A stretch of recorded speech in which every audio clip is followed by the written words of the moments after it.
ასეთი მომართვით არ მაქვს სქესობრივი ტოლვა, არ მინდა სექსი, არ მინდა პარტნიორთან თანაცხოვრება. ისე მიყვარდა ჩემი ქმარი და ისე მინდოდა მე სექსი და ველოდებოდი ისე კარგს და ეს კარგი არ აღმოჩნდა. ეს აწუხებს ქალს და კაცს და იმიტომ მოგმართავ თუ ეს არნიშნავს რომ ორგაზმები შეიძლება ქალს კონდეს სრულფასოვანი, მას სექსი მაინც არ უნდადეს. აი მანდრახტება, რატო? რომ უნდა რომ ქმარს ასე ამონოს და ხალი აკეთებს ორგაზმის სიმულირებას. ნუ ეგ სიცრუეში ცხოვრების ტოლფასია, რაც დიდი ხანი არ გაძლებს. ვერ გაძლებს. აი თერაპიას ვინ უფრო კარგად ექვემდებარება, ქალი თუ კაცი? ქალის სექსუალური დისფუნქცია უფრო ხშირია ვიდრე მამაკაცის. ბევრს გონია რომ ექიმთან მისვლა არ უშველის ამას. ყოველღამე როგორ არ მიდგება კაცო? ოჩა, დავიღო, რატო უნდა მოხდეს ყოველღამე გამაგებიდე კაცო? მაგალითად ვაკუუმ პომპები, ვიბრატორები და ესეთი რაღაცეები, ვთქვათ, ამრავალფეროვნებს სექსუალურ ცხოვრებას წყვილებში. არა, მე ლიბიდო დამიქვეით და იმის მერე რაც ცოლი მოვიყვანე. ქალებს არ აქვთ სექსუალური ფანტაზიები, ან ისინი ნაკლებად სექსუალურები არიან. მითია? აბსოლუტური მითია, ბოროტი მითია. არ სწავლა ამ პროცესის, არ დაინტერესება. ორივე უსოდინრობა. ვერ იქნება ქალი მხიარული, თუ მას არ აქვს ჰარმონიული სექსი. გადაცემის სპონსორია მკვდარი ზღვის ბუნებრივ მინერალებზე დამზადებული ბრენდი აჰავა. კანის მოვლის მსოფლიო ბრენდი ავერსისგან.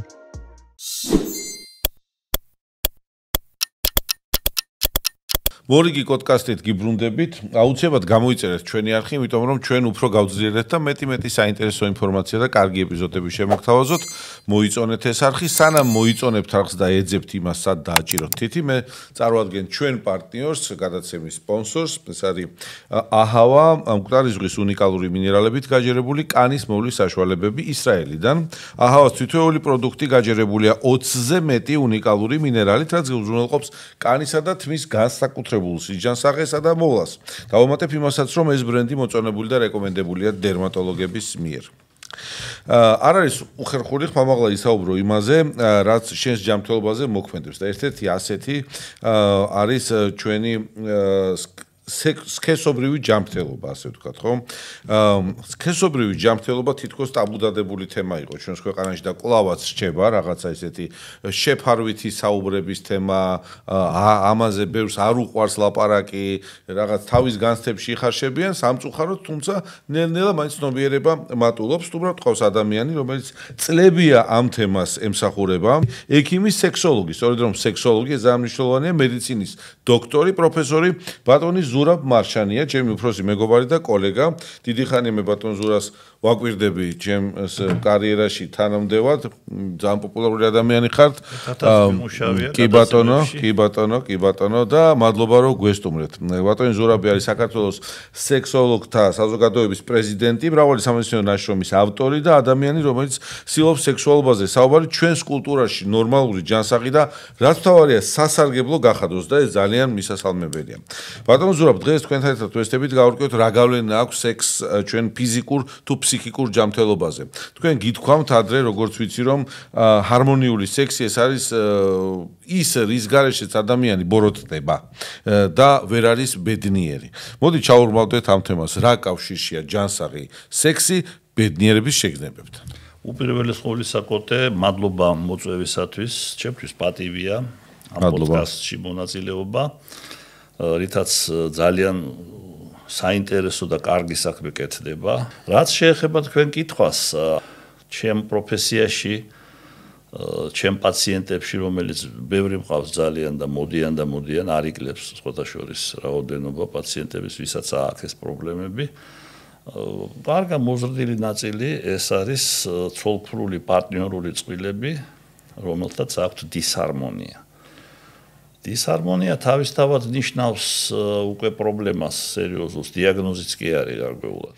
ანუ ჩაგეკითხები, დისჰარმონია არის, როდესაც ორივე წყვილის ორივე წარმომადგენელს ფიზიოლოგიურად სქესობრივი აქტის განხორციელება ჩვეულად შეუძლიათ, მაგრამ ერთმანეთთან ვერ პოულობენ საერთო ენასაც. ვერ პოულობენ, იმიტომ რომ ამას აქვს გარკვეული მიზეზები და აი სწორედ ამ მიზეზების დადგენა და ამ მიზეზებთან გამკლავება, როგორც პაციენტის მხრიდან, ასევე ექიმის მხრიდან, ექიმის დახმარება ამ მიმართულებით, ამას აქვს ძალიან გადამწყვეტი მნიშვნელობა. თუმცა არ შეიძლება არ აღინიშნოს, რომ დისჰარმონია თავისთავად შეიძლება გამოწვეული იყოს მათ შორის სექსუალური დისფუნქციითაც. ან მარტო მამაკაცის, ან მარტო ქალის, ან ორივესი. ესეც არის. მაგრამ ზოგჯერ თქვენ ძალიან კარგად ბრძანეთ რა. საერთოდ არაფერი არ აქვს, ჩამრთელები არიან, მაგრამ რეალურად ერთად ვერ არიან. ვერ არიან, არ გამოდის რა. კარგით, რა იწვევს ძირითად შემთხვევებში ლიბიდოს დაქვეითებას, ან რა არის მაგალითად ყველაზე პოპულარული მაინც ჯერჯერობით არის ეს მამაკაცის პოტენცია, ხო? და მამაკაცის იმპოტენციის ძირითადი მიზეზები რა არის და ქალსა და კაცში ლიბიდოს დაქვეითების ძირითადი მიზეზები. ჩვენ ბევრი სასაუბრო გვაქვს კიდე, ბევრი კითხვა მაქვს მომზადებული თქვენთვის, ასე რომ ნელ-ნელა აქეთ-იქით მივყვეთ ამ თემას რა. კი ბატონო. ძალიან კარგია რომ ვიწყებთ ლიბიდოთი, იმიტომ რომ ლიბიდო ეს არის რო იტყვიან ის სუბსტრატი, საიდანაც გამომდინარეობს სექსუალური აქტივობა და ახლა ლიბიდო თუ არა აქვს ადამიანს არა თავის დონეზე მას არც უნდა სექსი და არც აქვს მაგ სექსი, რამდენიც გინდათ იმდენია ესეთი პაციენტები. ქალებიც და მამაკაცებიც. რაც შეეხება მიზეზებს ლიბიდოს დაქვეითებისა, ბევრია ძალიან. ბევრია. პირობითად შეიძლება ორ ჯგუფად დავყოთ, ორ დიდ ჯგუფად, მაგრამ ეს ძალიან პირობითი, ესე იგი, დაყოფაა. მაყურებლისთვის საინტერესო იქნება ეს. ორ ჯგუფად, ეს არის პირველი, როცა არის რაღაცა ორგანული მიზეზი. მამაკაცებში ეს არის როგორც წესი, უფრო ხშირად ტესტოსტერონის დეფიციტი.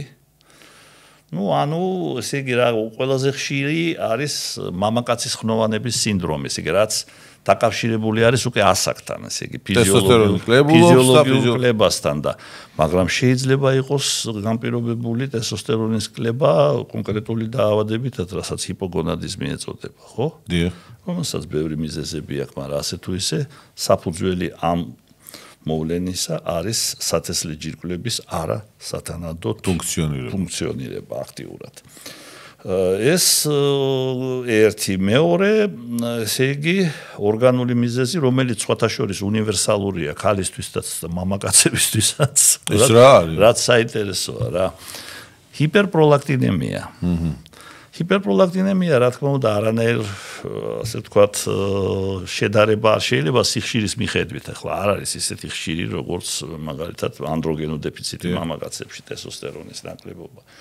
მაგრამ არის რა, არის და აი ყოველთვის ურჩევ ხოლმე ჩემ კოლეგებს აუცილებლად შეამოწმონ პროლაქტინი, რომ არ გაიპაროს იქ.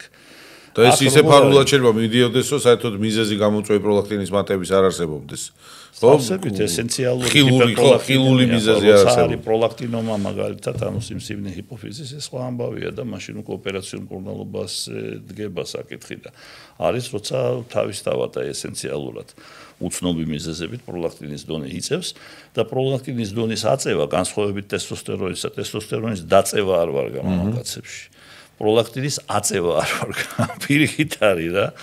ხო და ეს იწვევს რა თქმა უნდა ლიბიდოს დაქვეითებას როგორც ქალებში, ასევე მამაკაცებში ზუსტად ერთნაირად. ანუ ესე იგი კაცებში ტესტოსტერონი ერთი მთავარი, მერე უკვე ასაკი ტესტოსტერონი მიჯაჭვულია და ამ შემთხვევაში პროლაქტინემია. ერთ-ერთი ასევე მთავარი ჰიპერპროლაქტინემია. ანუ პროლაქტინის დონის მატება. კარგით, კიდე ქალებში მაგალითად რა არის უფრო ხშირი კიდე? ასაკია იქაც ერთ-ერთი. ქალებში როგორ არის იცით?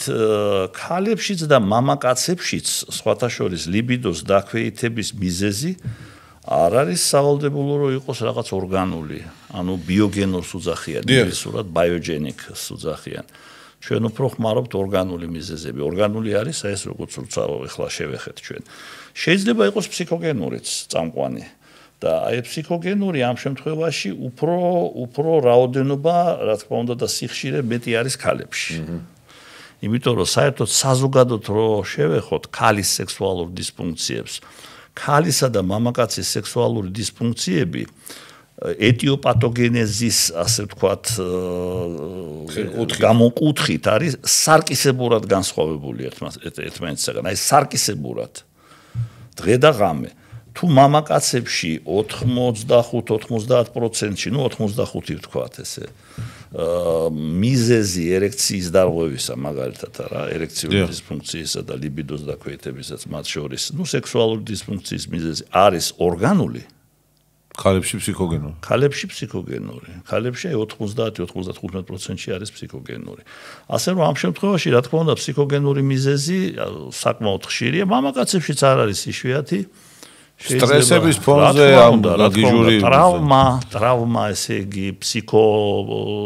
იგი ნევროფსიქიკური ტრავმა თვითონ ფსიქიკური აშლილობაც შეიძლება მიზეზი იყოს. რა თქმა უნდა, მაგალითად, ხშირად ესეთი პრობლემები, სექსუალური პრობლემები, მათ შორის ლიბიდოს დაქვეითებაც შეიძლება იყოს ერთ-ერთი გამოვლინება ობსესიურ-კომპულსიური აშლილობის.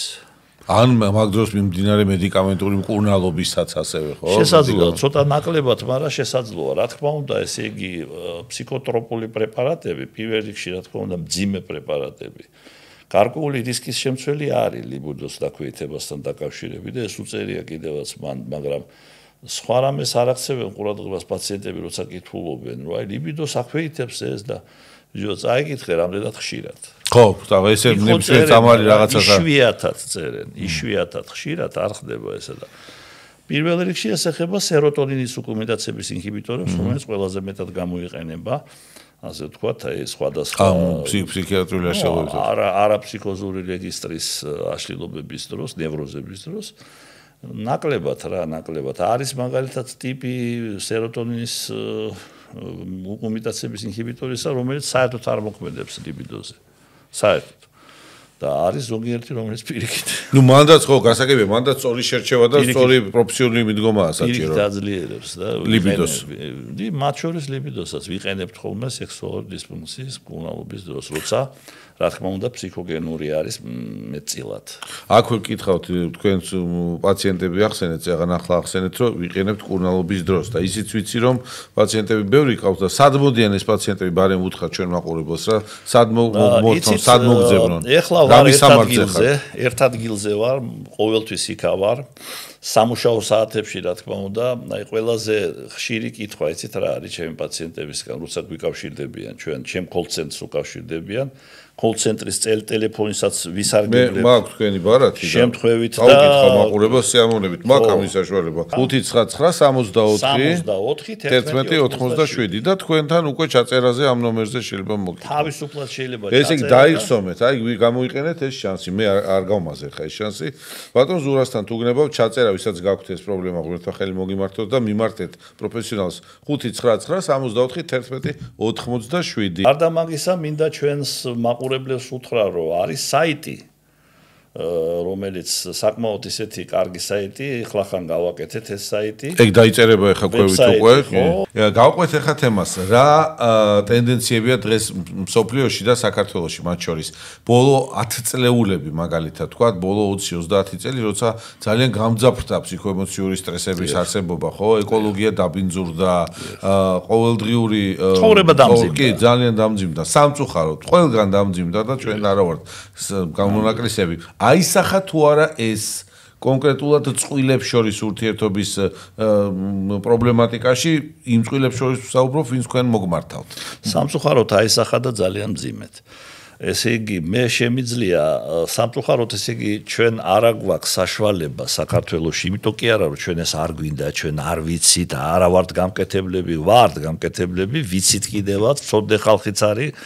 სოციოლოგიური გამოკითხვის კოლოსალური გამოცდილება აქვთ ამ ასე ვთქვათ ჩვენ კვლევარებს საქართველოში ეპიდემიოლოგიური კვლევის გაკეთება შესაძლებელია მაგრამ ეს უნდა იყოს ძალიან დიდი კლასტერი როდის იყო ბოლო ეპიდემიოლოგიური კვლევა საერთოდ არ ყოფილა საქართველოში და არც იგები დიდ თანხებთან არის დაკავშირებული და ის მონაცემები რომელთაც ჩვენ სარგებლობთ ეს არის ძირითადად ამერიკული და ევროპული კვლევები უფრო ამერიკული, რომელიც შეიძლება 100,000 ადამიანსაც მოიცავდეს რა. იქ თან იქ ფონი და სოციუმის სხვა ტიპის არის, ჩვენ სხვა ტიპის სოციუმი. კი, მაგრამ ის არის საშუალო არითმეტიკული ადამიანი. ეგ ეპიდემიოლოგიური კვლევა საშუალო ადამიანს ითვალისწინებს და აი მაგალითად მე მაქვს ჩემი მონაცემები, აქაც მრავალი ათასია, იცით, ეს არის პაციენტები.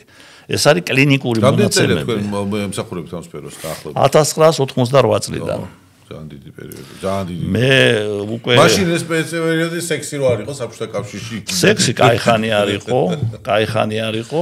მე ესე იგი რაც მთავარია, აი ჩემი მოღვაწეობის სექსოლოგად და ექიმად მოღვაწეობის წლები დაემთხვა რევოლუციურ ცვლილებებს სექსოლოგიაში.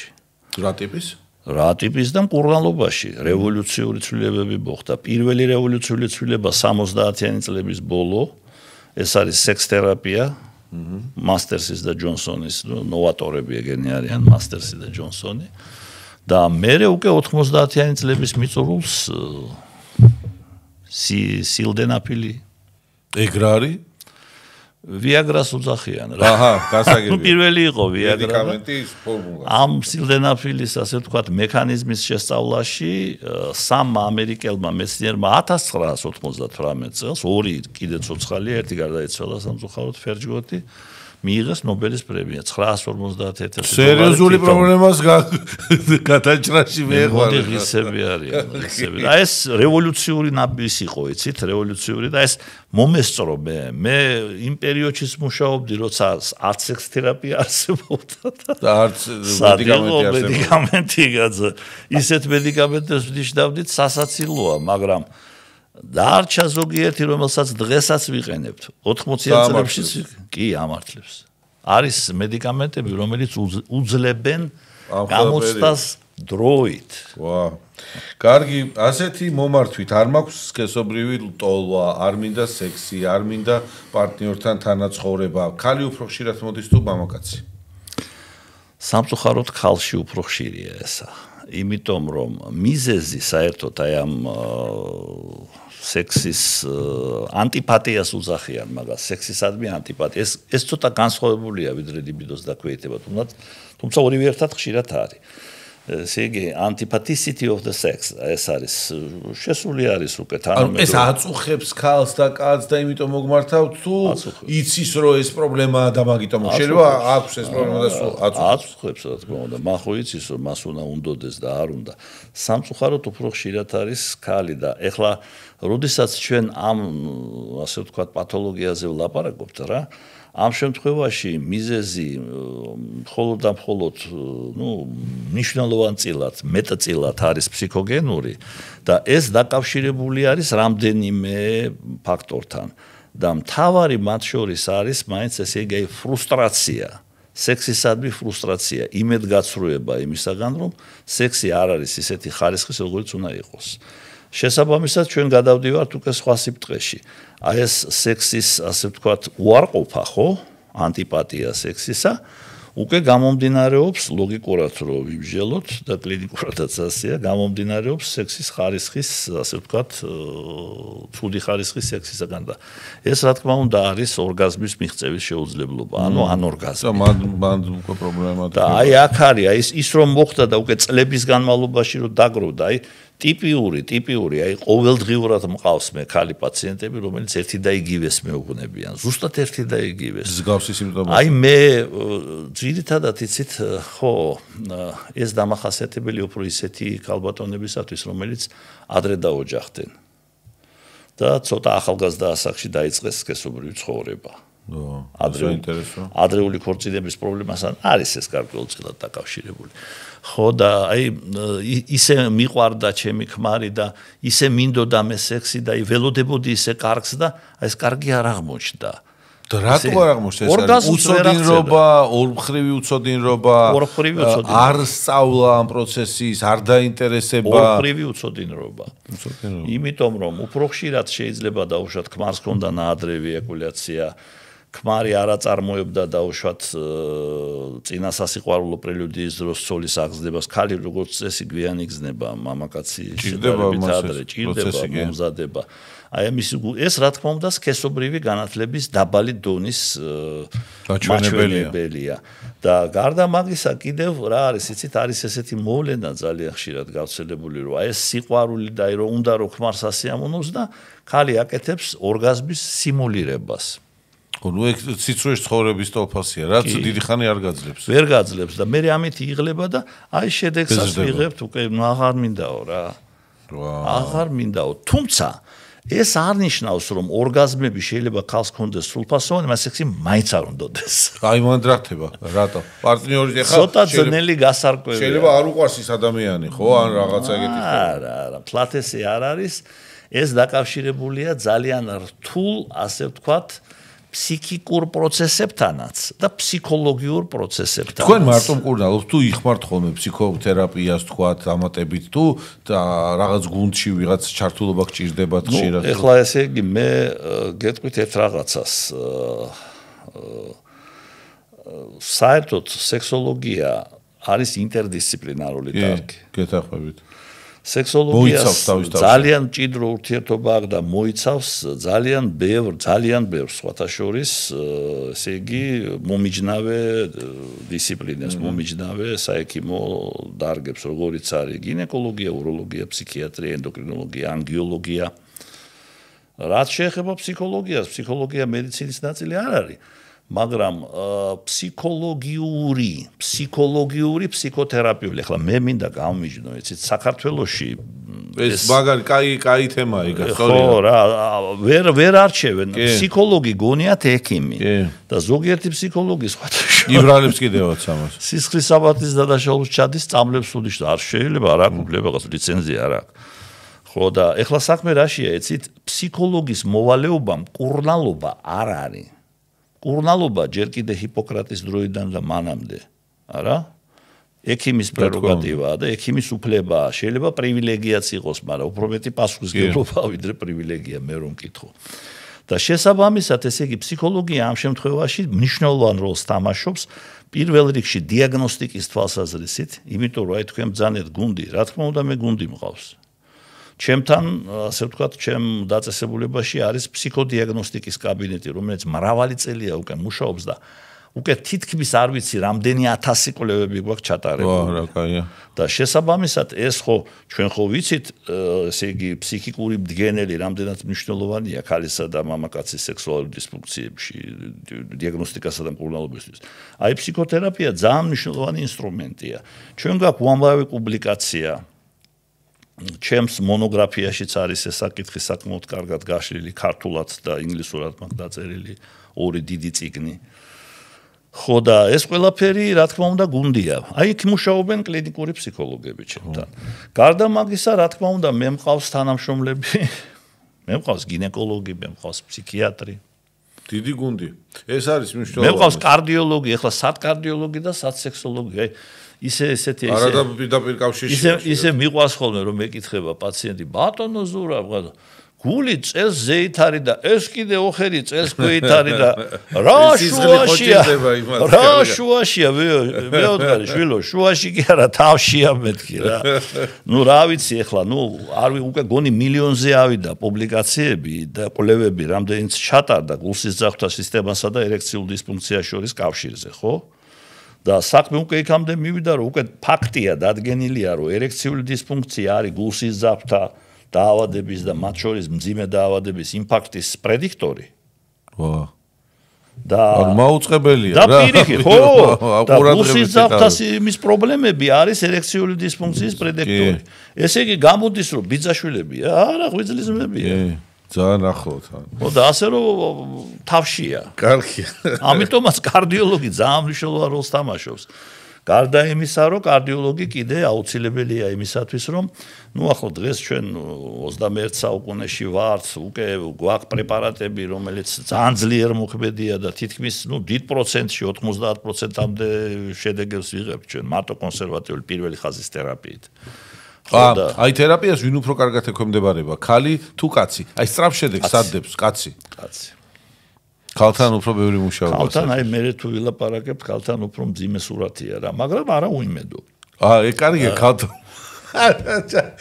უიმედო უკვე კარგია. უიმედო არ არის, არა, უიმედო არ არის, აი რომ ვადარებ ხოლმე რაღაცებს, მოსწონთ ეს ქალებს ძალიან ისინი ესთეტიკურად უფრო ისე არიან რაღაცნაირად მომზადებულები რა და ახლა რომ დავასრულო ესა, ესე იგი კარდიოლოგის მნიშვნელობა. დიახ. ძლიერი პრეპარატები, რა თქმა უნდა, გარკვეული რისკის ფაქტორის შემცველია პირველ რიგში ხნოვანი პაციენტებისათვის. და მე მინდა რაღაცნაირად გავაფრთხილო ხნოვანი პაციენტები, ახალგაზრდებს ნაკლებად შეეხება, მაგრამ გააჩნია შეიძლება ახალგაზრდას კონდეს გულის სერიოზული პრობლემა. რომ მოერიდონ თვითმკურნალობას ძლიერი პრეპარატებით. პირველ რიგში ფოსფოდიესტერაზა 5-ის ინჰიბიტორებით. აი რაც ვახსენეთ რა. ბევრია ეს. 3 ტიპის არის ქართულ ბაზარზე.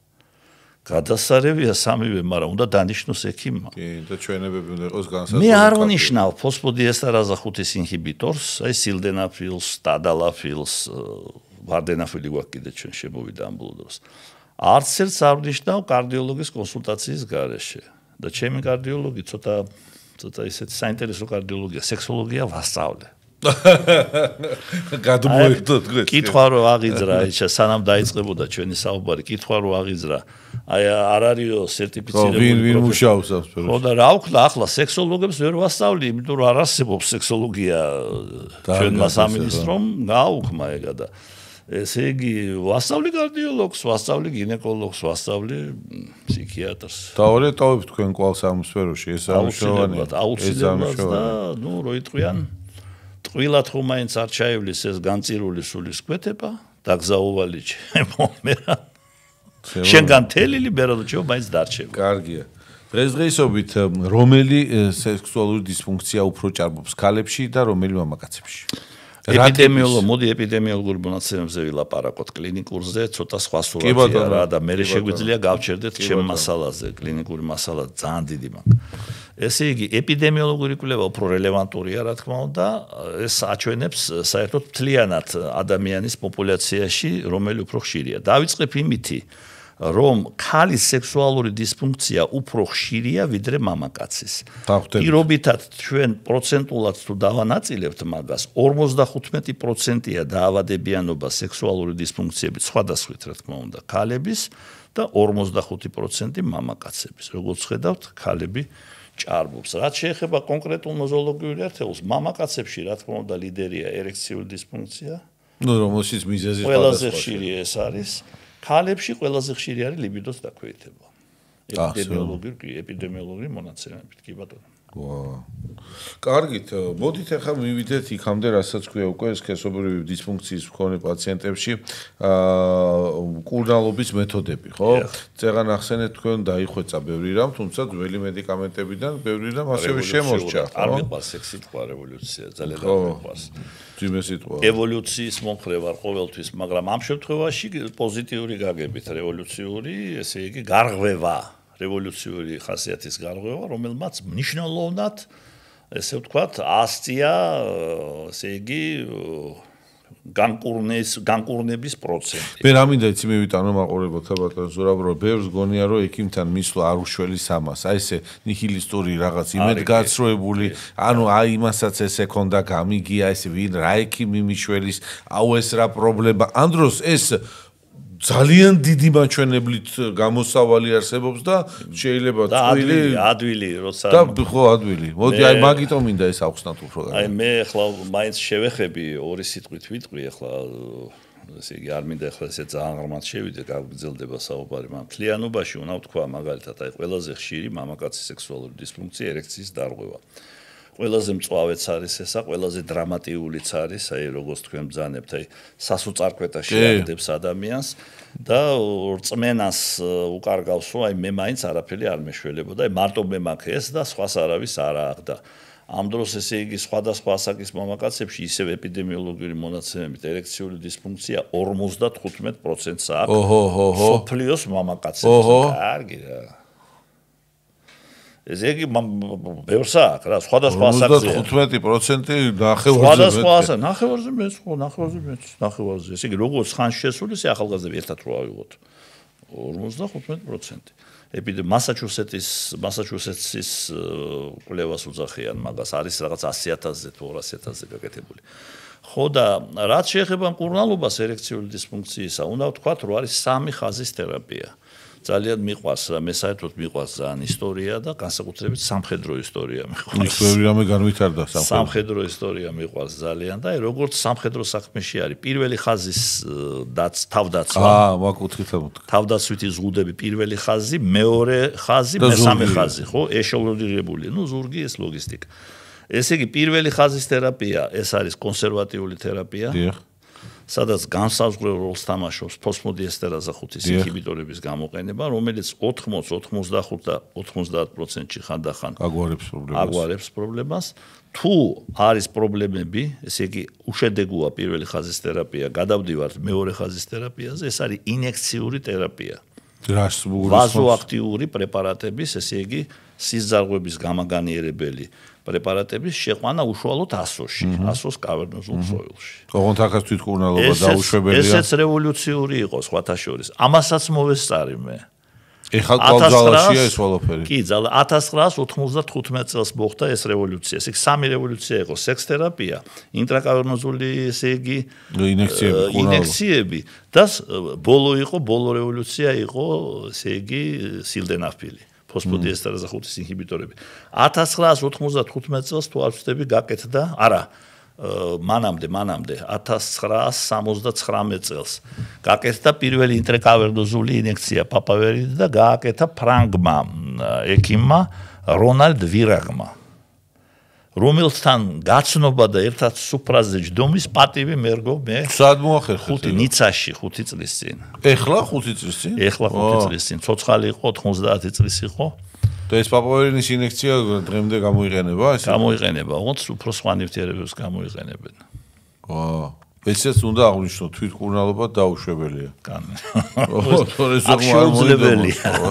შეუძლებელია აქ შეუძლებელია და ესე ამ პიროვნებას მესამე ხაზი?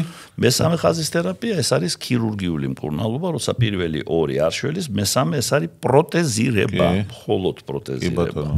სილიკონის ოპერაციებიც კეთდება, მაგრამ მე ვარ წინააღმდეგი, მე ხომ აქ უფლება მქონდეს ჩემი აზრია რა. პროტეზირება მარტივი და ეფექტურია. 46 წლის ექიმი ვარ და ხა მე შემიძლია რაღაცაზე ვთქვა, რომ ჩემი აზრით ეს კარგია და ეს არ ვარგა. სხვა ოპერაცია არ ვარგა, აი ეს კარგია. კი, მარტივია თან გიდასტურებთ მაგას. არ არის რთული. ანუ რთული იქიდან გამომდინარე რომ პრობლემა არის თვითონ რთული. გამოსავალი როცა პირველი ხაზი და შედეგი არის კარგი. შედეგი კარგია, იმიტომ რომ თვითონ ეს დაკავშირებული არის პროტეზების ხარისხთან.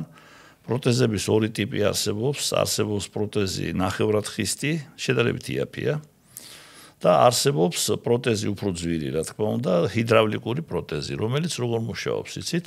ჩაინერგება ასოში და სათესლე პარკში ჩაინერგება პომპა. გასაბერე. კნოპკა. ხო, გილა. აი მინდოდა წამოღება, მაგრამ მაჩუკეს ეს კნოპკა ესეთი და მაგაცო და ვერ მიპოვე სახში. ქირურგიულ პრაქტიკაში მქონია ეს. სადღაც დამეკარგა ეს კნოპკა, მინდოდა დღესაც მომეტა და საერთოდ პაციენტებს მინდა ვაჩვენო ხოლმე. დააჭერ იმ კნოპკას და ჩაიყოფ ხელს ჯიბეში, სათესლე ჯირკვალს იპოვი, იმ კნოპკას იპოვი, დააჭერ და მორჩა ერეგირებულია. სანამდე საქმეს არ გააკეთებ, არის მშვენივრად. მერე დააჭერ და ესე აკეთებ. მაგარია რა თქმა უნდა რა. კარგი. მინდა ვთქვა რომ ეს ინერგება საქართველოშიც უკვე აკეთებენ ჩვენთან მაგ ოპერაციებს. უროლოგები ძირითად შემთხვევებში, ხო? ხო, რა თქმა უნდა, ქირურგი. რეაბილიტაცია რთულია, რაღაც ხანგრძლივია პირობითი. არაფერი. კარგით. არც ისე, უბრალოდ რა არის, იცით? აქ არის ესეთი მაჩვენებელი, როცა პროტეზირებაზე არის ლაპარაკი, პროტეზის სიცოცხლის უნარიანობა, როგორც ართროპლასტიკის დროს. შეინარჩუნებ პროტეზს, კარგია. არ შეინარჩუნებ, მაშინ ახალი ჩაიდგას. რამდენად ძვირია, ძალიან ძვირია. რაღის მაგალითად? $10,000 და მეტი. ეს პროტეზი, ეს ოპერაცია თავისუფლად. ოპერაცია პროტეზთან ერთად. საკმაოდ ძვირი ყოფილა კი. ალბათ დასავლეთში აფინანსებენ რაღაცა ვარიანტში. აფინანსებენ, გერმანიაში აფინანსებენ, ზოგიერთ ავსტრიების სკანდინავიაშიც აფინანსებენ, საფრანგეთში არა ვარ დარწმუნებული. აფინანსებენ კი, აფინანსებენ. კარგით, ის თემა რო არის მაგალითად დამხმარე საშუალებები, ხო? ამის მაღაზიებიც არის უამრავი დასავლეთში, ჩვენთან არ ვიცი არის თუ არა, მაგრამ ევროპის ხო, აი ეგ რამდენად თქვათ გამოყენებადია, ან თუ ხდება ხოლმე თქვენთან მოსულ წყვილებში რჩევის სახით ამის მიცემა, იმიტომ რომ ეს რაღაც ისეთი ასევე ტაბუდადებული თემაა, ასევე რაღაცა აუნახე რა არის, ეს ამ დროს ეს ჩვეულ ცხოვრებისეულ სიტუაციაში ზოგჯერ შეიძლება დამატებითი რაღაცა იყოს. ამას ამ თემაზე თუ მუშაობთ ან როგორ არა. ეხლა ჩვენ ხო თქვით რომ აი პირველი ხაზის თერაპია არ არსებობდა, არც მეორე ხაზის თერაპია, არც ქირურგია არ არსებობდა. ადრე იყო მარტო კონსერვატიული მკურნალობა, ხო? და ვიყენებდით მედიკამენტებს. მე მაგ დროს მოვესწარი, მე მაგ დროს მუშაობდი არაერთი წელი. შედეგებიც მქონდა იმ საშუალებებით, რაც ჩვენ მქონდა და ეხლა ძირითადი მკურნალობის მეთოდი მაშინ იყო ეფროდიზიაკები, ჩვეულებრივი სტიმულატორები რა. აი მე ვიტყვი აი ყველაზე მარტივს რა. აბა რომელი? ჟენშენი. ჟენშენის ნაყენი. 3000 წელი იყენებს ჩინელიერი ამას და მე მგონი ახლა ცუდად არ მრავლდებიან რა. არა, ვერ აკზალული აქვს. ხო და მე რო ვახსენე პრეპარატები, რომელიც დღესაც გამოიყენება რა, აი ჟენშენი დღესაც გამოიყენება. არატრადიციული მედიცინის საშუალებებში ასე. არა მარტო ტრადიციულში, მეც ნიშნავ ხოლმე. მაგრამ რა თქმა უნდა, გარკვეული სიფრთხილე უნდა, არტერიული წნევის მომატება ახასიათებს. შესაბამისად, ესეც უნდა დანიშნოს ექიმმა. თვითმკურნალობა არ შეიძლება არც აფროდიზიაკებით. მე რომ მკითხო აფროდიზიაკებით უფრო არ შეიძლება. და აი მაგალითად ვაკუუმ პომპები, ვიბრატორები და ესეთი რაღაცეები, თქვათ, ამრავალფეროვნებს სექსუალურ ცხოვრებას წვირებში. ხო არ არის ეს გარკვეულწილად ფსიქოთერაპიული მკურნალობის საშუალებაა რა. მე არ ვიტყვი რომ ძალიან ეფექტური მაგალითად ეს ვაკუუმ თერაპია. მაგრამ ეს პროტოკოლებში შედის, აი ჩემ დროს იყო. მე ვხმარობდი ძალიან აქტიურად. საინტერესოა. მაგრამ, რა ვიცი, მე რო ხმარობდი, იმის მერე გავიდა 40 წელი. და დღემდე აქტუალური რჩება. ნაკლებად. კარგი. მკურნალობაზე ვლაპარაკობთ, ჩვენი სპონსორი მინდა ასე ვთქვათ, პარტნიორი წარმოადგინო, ეს არის ეპიზოდის მხარდამჭერი ეროგრა, არ არის ეს ტყუილად აქ მაგიდაზე, თემატურია, ინტიმურ ცხოვრებაში არსებული სირთულეები დაძლევადიაო. ეროგრამ თქვა და ეროგრა დაგვიბრუნებს კონტროლსა და თავდაჯერებულობასო. ჩვენ საფრთხე ქსელში თავისუფლად მოიპოვება, თუმცა აქაც აუცილებელია მოусვინოთ პროფესიონალებს და მივიღოთ ნებისმიერი სახის მედიკამენტი, რომელიც დაკავშირებულია ჩვენს ჯანმრთელობასთან, ექიმის დანიშნულებით და რეკომენდაციით, მაშინ ყველაფერი იქნება ძალიან კარგად. სულ რამდენი სექსოლოგი ყავს საქართველოს ბატონ ზურაბ დღეს? სერტიფიცირებული არის 12. აქტიურად მოქმედი ზუსტად ვერ გეტყვით, 6-7. რამ გამოიწვია რომ ჯანდაცვის სამინისტრო კვლავ არ აღიარებს საქართველოში ამ მიმართულებას როგორც ლეგიტიმურ დარგს? ესე გამოყოფილი ლეგიტიმური არის, მაგრამ ესე ცალკე გამოყოფილი. რა არის იცით, ესე იგი არის ესეთი მეთოდი, ესე იგი დისკუსიის თუგნებავთ ან შეიძლება შეიცვალოს ეს ყველაფერი. ოპონირების მეთოდი, რომელსაც ქვია სიჩუმე. მიჩუმება რუსულად არის უმალჩანიე. По умолчанию. აი ამ მეთოდს მიმართავს დღემდე ჩვენი სამინისტრო ჯანდაცვის და ლტოლვილთა და რა ვიცი ყველაფერი სამინისტრო. ხო და თავის დროზე ახლა დღევანდელ მესვეურებს ახლა ვერ მოთხოვთ ჩვენ მაგას რატო ესეა. ეს დიდი ხნის ისტორია. 2014 წელს მოხდა უკვე 10 წელი იუბილეი იყო შარშანამ სახელოვანი გადაწყვეტილების მინისტრმა სერგიენკო იყო მაშინ რატომღაც მიიღო ესეთი გადაწყვეტილება დღემდე ვერ გავიგე ვერც მე და ვერც ჩემმა კოლეგებმა სხვამ ჩვენ მოვამზადეთ წერილი მოვითხოვეთ მე როგორ იყო იცით ადრე არსებობდა სუბსპეციალობა არავის არ უშავებდა ხელსექსოლოგია სუბსპეციალობა იყო ფსიქიატრიასთან ერთად ესე იგი ფსიქიატრიის სუბსპეციალობა ვიყავით. ასე გაიცემება. და ეხა დარჩა ეგა ფსიქიატრიის სუბსპეციალობა, იქ მაინც დარჩა ესე. არაფერი არ დარჩა, ფსიქიატრია დარჩა, ფსიქიატრია დარჩება ბუნებრივია. ვინ გააუქმეს, სექსოლოგია როგორც სუბსპეციალობა მოსპეს, აღარ არის რა. ესე იგი პრობლემა გვაქვს ჩვენო, ესე იგი ესე გავიგე მე სხვათა შორის პარლამენტშიც ვიყავები სული შევხვდი პარლამენტის კომიტეტის თავმჯდომარის ძალიან კარგ პიროვნებას კაკი ზოიძეს შესანიშნავ ადამიანს ახალგაზრდას ხო და მას ჰქონდა საუბარი სერგეი კოსკას ფოტოშორის თავის დროზე თვითონ მომიყვა კაკიმ ეს მე მგონი საიდუმლო არ არის ახლა რატო არ გინდა აღადგინო გაწვა აღადგინო მან უთხრა კომიტეტის თავმჯდომარე რაზე უნდა აღადგინო ვისთან ერთად უნდა იყოსო და ფსიქიატრიასთან ხო იყო და იყოს იქავდა. რეაში ჭირდება თუ? არა და ამ დროს ფსიქიატრების წერილი იყო, რომ ჩვენ თანახმავა მხარდამჭერი ყველაფერი. რეაში ჭირდება. არც ერთი ის არ გაუზრდიათო სექს, უпроსტოდ არც ერთი კი არა, ცოტა სექსოლოგი გაზარდესო ძალიანო. მაპატიეთ რა. ესე იგი პრაქტიკულ ექიმებს ადანაშაულებენ იმაში, დაუქმებენ მათ სპეციალობას მხოლოდ იმის გამო, რომ მათ ვერ მოამზადეს თავისი სპეციალობის კადრები. რაც პირობითად არის. ვის ევალება მეთოდური მუშაობა და კვალიფიკაციის, ასე ვთქვათ, სათანადო ინსტიტუტებს, ლიცენზი, აი გაუგებარი აბსოლუტურად და აი ზოიძემაც, კაკიმაც ესე ვერაფერი ვერ გავიგეო და იმის მერე არის და არის არავის ხმასა. დავიტოვოთ იმედი, რომ ვიღაცა შეიცმეს ამას და ეს მიმართულება კვლავ გამოცოცხლდება. მე წინააღმდეგი არა ვარ, მე მომხრე ვარ, მაგრამ ძალიან ეჭვი მეპარება. კარგით. დასავლეთში ეს მიმართულება, როგორც ვიცი, სადაზღვეო პაკეტებში შესულია, ხო? როცა სექსუალური დისფუნქცია და ადამიანს აქვს ეს პრობლემა, მიმართავს სადაზღვეო კომპანიას და ის უშვებს სათანადო მიმართულებით. ჩვენთან არის თუ არა შესული? ოღონდ აქ არის ერთი ესეთი არის ჩვენთანაც ეს? არა, მე მოდი საზღვარგარეთზე განმარტოთ რა, იმიტომ რომ მე მინდა ვთქვა, რომ საზღვარგარეთ მაცხოვრებელი ძალიან ბევრი პაციენტი მყავს, რომელთანაც ონლაინ კონსულტაციებს ვაწარმოებ. და რომელსაც ეს სერვისები იქვე აქ და იქვე მიმართავს რა. მაგრამ თქვენთან ურჩევნიათ. რატო?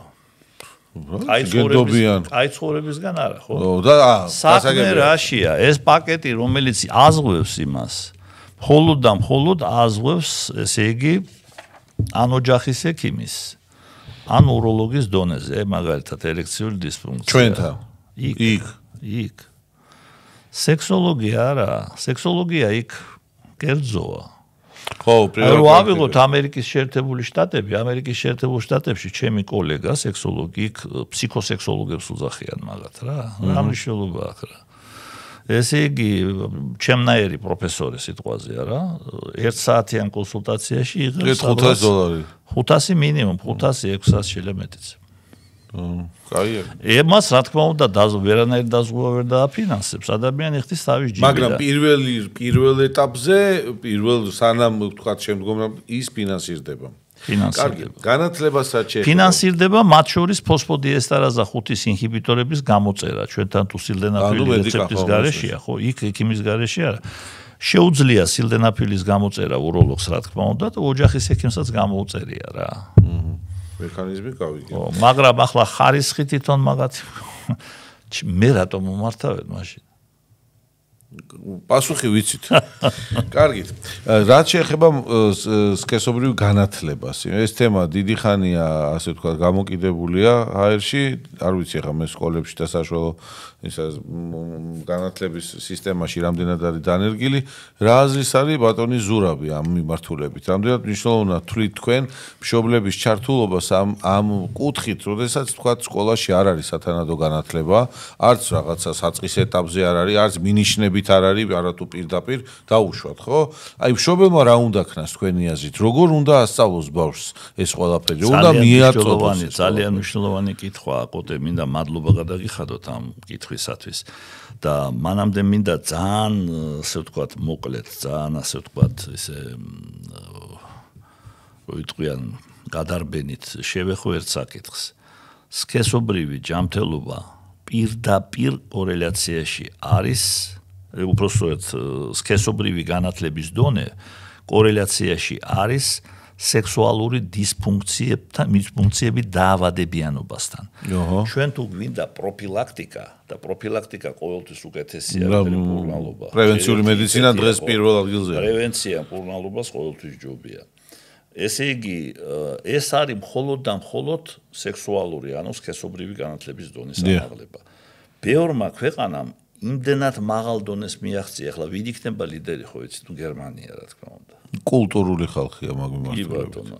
იმდენად მაღალია სქესობრივი განათლების დონე სექსუალური განათლებისა, რომ სექსუალური დისფუნქციების, ასე ვთქვათ, სიხშირეს, როგორ გითხრათ რა, სერიოზული წარმატებები აქვს მაგიმართულებით და ერთ-ერთი არგუმენტი სხვათა შორის სექსოლოგიის საქართველოში გაუქმების ეს რომ გერმანიაში არ არიან ექიმი სექსოლოგები. რა თუნდა გერმანიას? იმიტომ რომ პირველივე ასე ვთქვათ, საფეხურზე კი, მაგრამ ჩვენთან სქესობრივი განათლების დონე ვეკითხები ჩემ კოლეგებს არა? როგორი გვაქვს? გერმანიის დონეზე გვაქვს? არა. პასუხია არა. აი ლოგიკა. მე ვფიქრობ ესე ჩემი სუბიექტური აზრია რომ განათლება ზოგადად ხო კარგია ყველანაირ მიმართულებით, მაგრამ ეს ჩვენ საუბრის დასაწყისში აღნიშნეთ რომ ჯანსაღი სექსი ბედნიერებასთან და ჰარმონიასთან კავშირშია. მე მინდა დავასრულო თქვენი კითხვა, თქვენ მშობელი ახსენეთ. ხო, აი როგორ ჩაერთო? აუცილებელია სქესობრივი განათლება ისწავლებოდეს სკოლაშიც, მაღალ კლასებში. და როცა საქართველოში სკოლაში არ ისწავლება მაღალ კლასებში განათლება და ეს რაღაც ფარისევლური მითი რა ქვია არგუმენტები შეფუთულია ცუდად ხო? შეფუთულია გარყვნილება და რა გარყვნილება კაცო მოქმედი კანონმდებლობით საქართველოსი არავის არ გაუქმებია 16 წლიდან ხო სასამართლოს თუ გადაწყვეტილება მოსამართლე თუ მიიღებს გადაწყვეტილებას 16 წლიდან შეუძლია ქორწინებაში შესვლა მამაკაცს და ქალს. ესე იგი თუ 16 წლის ასაკში 16-დან 18 წლამდე ითვლება რომ მოსამართლის გადაწყვეტილება უნდა მერე თავისუფალი. ესეც ეხლა თუ 16-დან იყო ადრე. ხო და ისა რა ქვია კი მაგრამ თუ ადამიანს 16 წლის ასაკში უკვე ეძლევა თავნებას სექსუალური ცხოვრება დაიწყოს ოჯახის შექმნას შენ მას განათლების მიცემაზე უარსეუბნები იგივე ასაკში? სად არის ლოგიკა? რატო არ არის? გაუგებარია. რატო? ნუ ეს არის გარკვეულწილად რაღაცა ფარისევლური, ასე ვთქვათ, არგუმენტებით. ისევ ეგრეთ წოდებულ არ გაირყვნას თემასთან არის ასოცირებული. არ გაირყვნას თემა და ჩვენი მამაპაპების იმის სექსოლოგიის სწავლების გარეშე კარგად ბიძა წაიყვანს ქალებში და ეს მამაკაცი და მამაპაპების გამრავლებაზე ლაპარაკი ლეგიტიმურია. ეს კარგია. მეც მიყვარს მამაპაპები და კარგია მაგაზე ლაპარაკი, მაგრამ ჩვენი მამაპაპები კარგად მრავლდებოდენო. ეს შეიძლება ილაპარაკოს ჩინელმა, ინდოელმა, ფაქტის სახეზია და ჩვენ მაგრამ მრავლდებოდი. ამდენი ვარ? ვერ ვიყავ. აი ამასაც ვერ ტვინავენ და ნუ რა ვიცი ხა რა უნდა უთხრა და აი როდესაც ესეთი მდგომარეობა არის სად არის გამოსავალი? ეს გამოსავალი ბევრჯერ შევთავაზე მე განათლების სამინისტროს უამრავჯერ მიძახოდნენ ტელევიზიებში და ერთი და იგივეს ვლაპარაკობდი ყბა მომექცა ერთი და იგივეს ლაპარაკობდი. თქვენ კი ლაპარაკობთ შედეგი? შედეგი ხმა ღაღადისა უდაბნოსა შინა. აჰა. ვეუბნები ხო? ნუ კი ბატონო, ხო? არაკეთებთ ამას, ხო? ვერ აკეთებთ მაგალითად. ნუ ჯერ ერთი მაღალ კლასებში რა უდგას წინ ვერ გავიგე. დაბალ კლასებში არაკეთებენ რო არ გაიგე. ნუ კარგი კი ბატონო, ხო? მაგრამ ბავშვმა რაღაც ინფორმაცია ხო უნდა მიიღოს. კი და ღებულობს საიდან ამ ინფორმაციას? კუჩიდან, ინტერნეტიდან, დღეს პორნო საიტებიდან. კატასტროფაა, ხო? და აი, უნდა მშობელმა მიაწოდოს ხო ეს ინფორმაცია. მეტი ვინ? მაგრამ მშობელმა რომ მიაწოდოს სწორი ინფორმაცია, ის უნდა იყოს დატრენინგებული. მე ვუთხარი რაღაც რა დაჯდება ამდენი. სიამოვნებით მოვა ბევრი მშობელი. ჩემთან მოდიან კონსულტაციაზე ეწირებიან, ფულს იხდიან, იმიტომ რომ მე ჩაუტარო ეს გაკვეთილი, გაიგე სქესობრივი განათლება. მაგარი მისასალმებელი ამბავი. წიგნი დავწერე, წიგნს კითხულობენ ჩემსას ყველაფერი კი, მაგრამ არ კამარა ესა კაცო.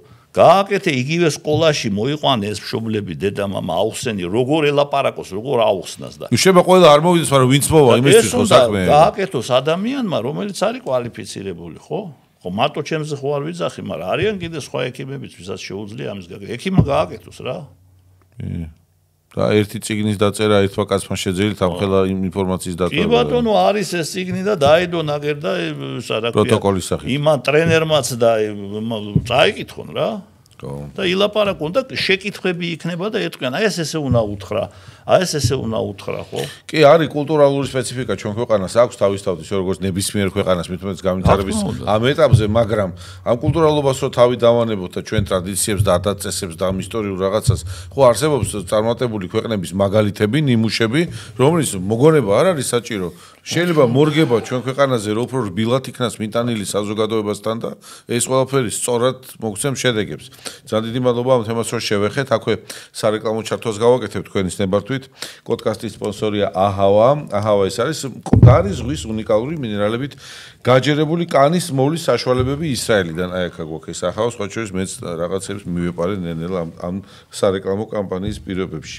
აჰავა გთავაზობს სახის, სხეულისა და თმის მოვლის საშუალებებს ქალბატონებისა და მამაკაცებისათვის. აჰავას თითოეული პროდუქტი გაჯერებულია 20-ზე მეტი უნიკალური მინერალით, რაც უზრუნველყოფს კანისა და თმის განსაკუთრებულ მოვლასა და სიჯანსაღეს. ბრენდი სრულიად ორიენტირებულია ეფექტურობაზე, ასეთია აჰავა. გავაგრძელოთ საუბარი ბატონი ზურაბ მაშიანი არის ჩემი სტუმარი, სექსოლოგი, დიდი გამოცდილების მქონე ექიმი, რომელიც პრაქტიკული ექიმია, პრაქტიკოსი ექიმია უпростоრად და დღესდღეობით მის ხელთ არის ძალიან ბევრი ინსტრუმენტი, რომლის გამოყენების საშუალებაც ეძლევა ჩვენს მოსახლეობას და სწორედ ის არის ამ პოდკასტის მიზანი, რომ ვინც არ იცის მივიდეს ზურასთან და უშუალოს თავს, რათა იყოს ბედნიერი და ჰარმონიული მისი სქესობრივი ცხოვრება და ოჯახი, ხო? ხშირად ყოფილა თქვენს პრაქტიკაში შემთხვევები, როდესაც მოდის ქალი და მას გონია, რომ არის ფრიგიდული და ვერ აღწევს ორგაზმს და სინამდვილეში სრულიად სხვა პრობლემაა, სრულიად პრობლემაა მამაკაცის მიმართულებით. კი ბატონო. ეს არის ყველაზე ხშირი შემთხვევა სხვათა შორის და აი ყველაზე უფრო ტიპიურია, სტანდარტული, რუტინული მიზეზი რო ვთქვათ, მაგისა ეს არის ნაადრევი ეკულაცია. ნაადრევი ეკულაცია.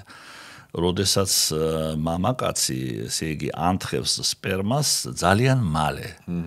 ისე რომ ქალი ვერ ასწრებს ვერც აგზნებას და შესაბამისად ვერ მოასწრებს ვერასოდეს ორგაზმის მიღწევას. ასეთ მამაკაცს სჭირდება მკურნალობა, მაგრამ სამწუხაროდ ეს სექსუალური განათლების დაბალი დონე არ აძლევს მათ საშუალებას გაიაზრონ, რომ ეს პრობლემაა მისთვის რა. და თუ მისთვის არ არის პრობლემა, ეხლა ნაადრევი ეკულაცია თუ არ არის ნაადრევი, მამაკაცი მაინც ორგაზმს აღწევს და ღებულობს სიამოვნებას. ეს არ ნიშნავს, შეიძლება კარგად იყოს. არც ისე ყველა ეგოისტი არ არის, ბევრს დისტრესიც აქვს, როცა ცოლი ორგაზმს ვერ აღწევს, მამაკაცის ძალიან განიცდის. მაგრამ არის რომელსაც საერთოდ ესე იგი ეს არ აწუხებს. მაგრამ ფაქტი ის არის, რომ როგორც ერთი, ისე მეორე ხშირად არიდებს თავს მკურნალობას. და არა თუ მკურნალობას, ბატონ ზურაბ, საუბარს არიდებს ადამიანებს. ხო, ერთმანეთში წყვილი. მკურნალობაზე რატოა სავალალო, ესე იგი, მე ჩემი გამოცდილებიდან 90% რა ჩემი პაციენტებისა, მამაკაცებისა, რომელიც მოდის და რას ეკითხება პირველი ექიმი, რას უჩივით? 90% 100-დან იძახის დასაწყისში. მე უჩივი ნაადრევ ეკულაციას. კი ბატონო. ვიწყებ მე გამოკითხვას, შევდივარ სიღრმეში და აღმოჩნდება, რომ ნაადრევი ეკულაცია კი არ არის მისი ძირითადი პრობლემა. მისი ძირითადი პრობლემა არის ერექციული დისფუნქცია. მაგრამ არ უნდა ეს აღიაროს. არ აღიარების პრობლემაა შეფუთული სხვა მიმართულებით. მე ეს ამაქვს, მე ერექცია კარგი მაქვს და იცით რა, ერექციის დარღვევის იმდენი მარკერები არსებობს. გო აღმოსაჩენად. მე და ახლა მე ეს არ გამომეპარება და მე რა თქმა უნდა თვითონაც აღიარებს და ვაიმე რა კარგია რომ მოვედი და რა მოიშვება გულზე და მე უგვარებ პრობლემას ერთსაც და მეორესაც. რა კაია მე ვიმედი ბევრი ადამიანი ხა დაფიქრდება კიდევ ერთხელ. დაფიქრდეს უნდა აუცილებლად. იმიტომ რომ არის გამოსავალი იმისთვის რომ შენ საყვარელ ადამიანთან ერთად იცხოვრო ფიზიოლოგიურადაც და შინაარსობრივადაც და რა ვიცი ტექნიკურადაც თუ ახლა მე არ ვიძახი რომ ეს მარტივია, უნდა დრო, უნდა გამოკვლევა. სამუშაო თემაა გასაგებია. ახლა უყურეთ ახლა, როცა მოდის პაციენტი ის იმას აქვს მოლოდინი, რომ ახლავე დამიწერეთ რეცეპტი და რომ ხვალ გავიდე და ხვალ მოგვარდეს. შვილო ეუბნები კაცო, ჯერ უნდა გავიგო, ერექცია გაქვს დარღვეული არა, მამაკაცია ლაპარაკი. მიზეზი არ გავიგოთ. დრო დანიშნულება. არ გაიგებ პათოლოგიისა. შეიძლება წარმოუდგენელია მისი რელევანტური მკურნალობა. რა თქმა უნდა, შეუძლებელია გამორიცხული. რა იყო მიზეზი? მე მიზეზი ერთი არ არის. მიზეზი რამდენიმეა. ყველა უნდა გავიგოთ. ამას გამოკვლევა ჭირდება. ეს გარკვეულ ხარჯებთანაა დაკავშირებული, მაგრამ აბსოლუტურად არაა ეს კატასტროფული ხარჯები. მე მიმაჩნია, რომ ჯანმრთელობა სქესობრივი, ხო? ბევრად უფრო ჰარმონიული სქესობრივი ცხოვრება ბევრად უფრო მეტი ღირებულება ვიდრე რაღაცა თანხა რომელიც შეუდარებლად აბსოლუტურად შეუდარებლად მეტია. რო ვთქვათ ახლა ოპერაციულ ჩარევასთან ყველაზე მცირე ოპერაციულ ჩარევასთან ახლა არაკორექტულია რო ვთქვა ახლა მაგ თანხა, მაგრამ უმცირეს ოპერაციულ ჩარევასთან შედარებით ესე იგი სასაცილოდ ნაკლებია. ხო.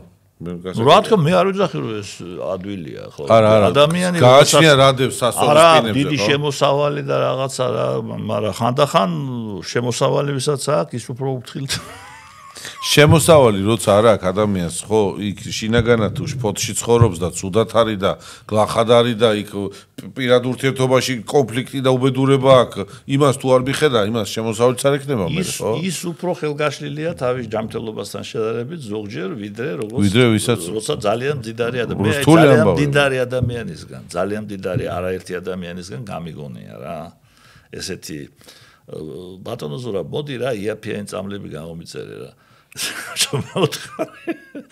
არის ესეთი ცდება იაფიანი და ძვირიანი წამლები. წამლები არის ხარისხიანი ან უხარისხო? ხარისხიანი ან უხარისხო, ეფექტური ან არაეფექტური, ნაჩვენები და არანაჩვენები. იაფიანი და ძვირი ეს ხო არ არის კრიტერიუმი. ეხავს. რა სტატისტიკა არის და თუ არის ასეთი ოფიციალური სტატისტიკა, თუნდაც არ ვიცი ოფიციალურს თავი გავანებოთ, თქვენივე ამ ხელა გამოცდილებაში დაგროვილი სტატისტიკა, მაგალითად რამდენად კავშირში არაჯანსაღი სქესობრივი თანაცხოვრება განქორწინებასთან მიმართებით. პირდაპირი კავშირია. საერთოდ ყოველთვის ცდილობს პაციენტი უფრო ხშირად მამაკაცი, ქალი ნაკლებად, ქალი პირდაპირ ამბობს ხოლმე. მაგრამ მამაკაცი ყოველთვის ცდილობს განქორწინების მიზეზად არ დაასახელოს სექსუალური პრობლემები. მაგრამ ამ დროს ესე იგი იკითხება ეს ქვეტექსტი, რომ ეს რატომ ალავენ ამას? რა ვიცი, ხე ყალბად გაგებული, ასე ვთქვათ, ღირსება და აი მამაკაცური ღირსება და ვინმე არ დამცინოს, ვინ დასცინებს კაც. და ჯერ ერთი რომ მოვა ჩემთან სიტყვაზე სამკურნალოდ რა ვინმე გაიგებს. ხო, არა, რა თქმა უნდა. მარტო შემოდის ჩემთან დაცულია კონფიდენციალობა რაღაცა დიდი კლინიკა სადაც ახლა აი უთქვამს სპეციფიკა გათვალისწინებულია პაციენტს უთქვამს ხშირად ბატონო ზურაბ დიდ კლინიკაში კიდე კაი რო არ მუშაობო მივდივარო და ვისთან მილიონი ნაცნობი ხო ხუთი გოგოაო ამ ხუთიდან ორი მეზობელია ნაცნობი რო აღმოჩნდეს და ვისთან მიდიხარ მარშადიასთან და ვიყიდებით ხასავითო რა ნუ მართალია ეს კაცი ხო ნუ გასაგებია ხო უფრთხილდება თავისი მართალია და აქ ხო ჩემთან ხო ესე არ არის მარტო მოდის ყველას დანიშნული აქვს თავისი დრო შეხვედრა ერთმანეთთან არ ხდება ხოლოდ ჩვენ თანამშრომლებთან და ჩვენი თანამშრომელი მაპატიეთ არის ასე ვთქვათ კონფიდენციალობის გარანტია ეს ამას იცავს ჰიპოკრატეს ფიციც და კანონმდებლობას და ყველაფერი. რა ვიცი ახლა, ნუ რა უშლის დღეს. ხო, მან ისევ და ისევ ცნობიერების ამაღლებასთან მივდივარ და ისევ და ისევ ეგ არის რა ფუძე რა, ყველაფრის ფუძე ეგ არის. ჩვენ ქვეყანაში ბევრი რამე ძალიან კარგად არის, მაგრამ ბევრ სფეროში ცნობიერების ამაღლებაზე მუშაობა გვიწევს ჩვენც და სხვა სფეროს წარმომადგენლებს. ბატონ ზურაბ, ჩემი ხელობა იცით პროფესიით პლასტიკური ქირურგი ვარ, ვსახურები მედიცინას და ესთეტიურ მედიცინას და სილამაზეს. რამდენად კავშირშია ორგაზმი ქალის ორგაზმი და ქალის ჯანსაღი სექსუალური ცხოვრება მის ასაკობრივ ცვლილებებთან და დაბერების პროცესებთან. როდესაც ჯანსაღად ცხოვრობს ქალი, იმ გენერაციულ ასაკში ვთქვათ, როცა სქესობრივი აქტიური ცხოვრება უნდა იყოს ყველაზე აქტიური ვთქვათ, უნდა ყვაოდეს ამ დროს ადამიანი, ხო? ჯანსაღად, ხო? რაღაცა პერიოდამდე მე რაღაც კლიმაქტერიული ფაზები და შემდეგ. რამდენად აისახება ეს ადამიანის ვიზუალზე?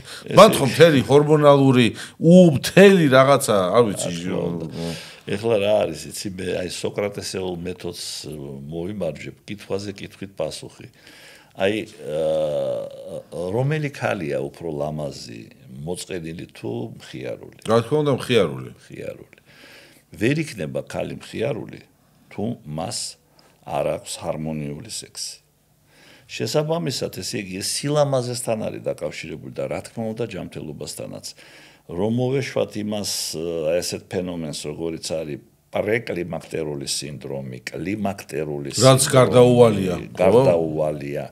მაგრამ აი საერთოდ აი მამაკაცის კლიმაქს უძახიან ანდროპაუზას და აი მამაკაცის ხმოვანების სინდრომს, მაგრამ შედარება არ შეიძლება ქალთან.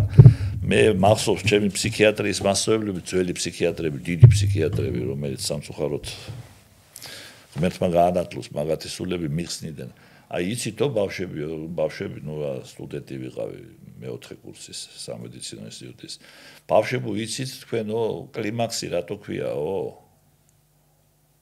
ქვიაო კლიმაქსიო ქალთან მიმართებაში იყო ყოველთვის დიაგნოზი კლიმაქსი მამაკაცთან არასოდეს რატო და მამაკაცს რატო არა აქვს კლიმაქსიო ხო რატო და ქალთან ესე იგი ეს კლიმაქტერული პერიოდი მწვავეთ მიდის ძალიან კლიმაქს არის ბერძნული სიტყვა ნიშნავს კიბე კიბეთ უნდა ჩამოხვიდე ნელა და თუ სწრაფად რთული თემაა. ჩამოვარდები და რაღაცას მოიტეხავ. ამიტომაც ქალთან ყოველთვის უფრო მძიმედ მიდის და რა თქმა უნდა პირდაპირ არსებობს კორელაცია, ესე იგი ჯანსაღ სექსსა და იგივე დაუშვათ პრეკლიმაქტერული სინდრომის სიმწვავესთან, კლიმაქტერული სინდრომის სიმწვავესთან. პირველ რიგში მხედველობაში მაქვს პრეკლიმაქტერული და კლიმაქტერული ნევროზი, რომელიც უშუალოდ, რეალურად გამომდინარეობს სექსუალური პრობლემებიდან. და მე მინდა ვთქვა, ჩემდა საუბედუროთ, საუბედუროთ ალბათ სწორი არა, ჩემდა დიდად სამწუხაროდ. და არ ვიცი ახლა ამითი ბედნიერები არც ის ქალები არ არიან, ძალიან ცოტაა მომართვიანობა. პრაქტიკულად, ამ პერიოდის განმავლობაში. როდესაც რეალურად ეს ამ ტიპის პაციენტები ალბათ უნდა იყვნენ უმრავლესობაში. კი, მესმის. რა ვქნათ. ანუ ვადასტურებთ, რომ ჯანსაღი სექსი ადამიანის პოზიტიურ მხარეებს ამდიდრებს და ადამიანს ალამაზებს. პირველ რიგში რა თქმა უნდა ქალი. იმიტომ რომ ქალი ამ პერიოდს უფრო მწვავედ განიცდის. მწვავედ. ესე იგი სექსუალური აქტივობის დაქვეითების პერიოდზე კლიმაქსს რო უძახიან, ეს კლიმაქსი პათოლოგია. მოდით ახლა ჩამოვთვალოთ ყველა ის ძირითადი გართულება, რაც შეიძლება გამოიწვიოს არაჯანსაღმა სექსუალურმა ცხოვრებამ. გართულებებში არ მომბობ მარტო სამეცნიერო ჯანმრთელობასთან დაკავშირებული. გართულება არის ბევრი სხვა სოციალური თვალსაზრისითაც თქვა. ოჯახის დანგრევა. დავიწყოთ პირველი, ოჯახის დანგრევა ახსენეთ, ეს სწორია, ესე იგი თვითონ ეს ოჯახის დანგრევა, განქორწინება, არა მარტო განქორწინება, იცით, რატომღაც მარტო განქორწინება გონიათ რა და პარტნიორების ერთმანეთთან დაშორება. კიუნეული თემაა. ეს არის უმძიმესი ტრავმა, შეიძლება შეადაროს, პარტნიორის დაკარგვა, განქორწინება, ტრავმის თვალსაზრისით შეიძლება შევადაროთ ჩვენ საყვარელი ადამიანის დაკარგვას, ახლობელი ადამიანის დაკარგვას, არ მინდა დავაკონკრეტო. კი, მესმის. ეს უმძიმესი რაღაცაა და ეს არ შეიძლება მან უკვალოდ არ ჩაიაროს ფსიქიკაზე, ხო? შფოთვითი აშლილობა, რა თქმა უნდა, შედარებით სუბუქ შემთხვევაში და არც დეპრესია, გამორიცხული და პრინციპში ესე იგი უფსიქიატროთ ეს არ ჩაივლის რა. კი. და ეს ყველაფერი ძირითად შემთხვევებში და ხშირად მოდის არაჯანსაღის აქედან მოდის. მეორე, რა თქმა უნდა, ეს რა არის, იცით? როდესაც სექსი ხდება რუტინა. როცა სექსი ხდება არა დაუშვათ რაღაცნაირი სულიერი ამაღლების, სიამოვნების მიცემის, ერთმანეთისთვის სიამოვნების მინიჭების ინსტრუმენტი კი არ არის. არის პროსტა მოვალეობის მოხდის მიზნით. ხო, ეგ მაგრად ეხავს. ხო და რა ხდება იცით ამ დროს? ამ დროს ხდება ადამიანის რაღაცნაირი ემოციური გაუბრალოება, შეიძლება ითქვას გაუხეშება, ხო? გაუცხოება ხდება. კი არ შორდებიან ერთმანეთს, მათ უყვართ ერთმანეთს. მაგრამ ეს სიყვარული გადადის მეგობრობაში, რა, პარტნიორობაში, რა. ხო, პარტნიორობა არ არის, კაცო, ბავშვები ყავთ, უნდა გაზარდონ ეკონომიკურად რაღაცა მძიმე ცხოვრება. არანაირი ემოცია აღარ შევა. არ არსებობს. ხო და შეიძლება ეხლა ესეთი ნეგატიური, ასე ვთქვათ, ემოციური ფონის ფონზე, ესე იგი, არ განვითარდეს ბევრი რაღაცეები. ჩვენ ხო ვთქვით, რა მჭიდრო კავშირია ერექციულ დისფუნქციასა და გულსიზრდას და დაავადებას იმპაქტ შორის. პირველი პრედიქტორია როგორც სიკვდილობას ზრდის. მე არ შებეშიდება მაგის თქმა. ეხლა სპეციალური კვლევა არის კიდევაც, რაც ამიკითხია. სამიკითხია. საინტერესოა. კარგით, გულსიზრდათა სისტემა ახსენეთ და მოდით აბა ვთქვათ, დიაბეტი და გულსიზრდათა სისტემის დაავადებები. რამდენად პირდაპირ კავშირშია სექსუალურ ჯანმრთელობასთან. იცით რა, როდესაც ჩვენ ვლაპარაკობთ, უფრო მამაკაცებს შეეხება ეს, ისევ ერექციულ დისფუნქციაზე მინდა ფოკუსირება გავაკეთო. ერექციული დისფუნქციის ორგანული ხასიათის, რა თქმა უნდა. ორგანული ხასიათის ერექციული დისფუნქციის ერთ-ერთი ძირითადი მიზეზი და ერთ-ერთი ყველაზე ხშირი მიზეზი არის შაქრიანი დიაბეტი. ოჰო. და შაქრიანი დიაბეტის ერთი გართულება ყველაზე ხშირად, თითქმის ყოველთვის ეს არის დიაბეტური პოლინეიროპათია. დიაბეტური პოლინეიროპათია იწვევს საკმაოდ მძიმე ხარისხის ერექციის დარღვევას, რომელიც სამკურნალოდ ძნელია. აი აბსოლუტურად ესე იგი ყველა უცხოურ აი გინა მონოგრაფიაში, გინა სტატიაში, გინა მოხსენებაში რო აგერ ბევრი არ არის სხვა ჩვენს არ უყვართ იმათ დიაბეტი. მის. მაგრამ იკლებენ ბევრს მაინც არ უყვართ მაინც და მაინც. აი პირდაპირ წერენ რა, რომ ესე იგი is extremely difficult to treat.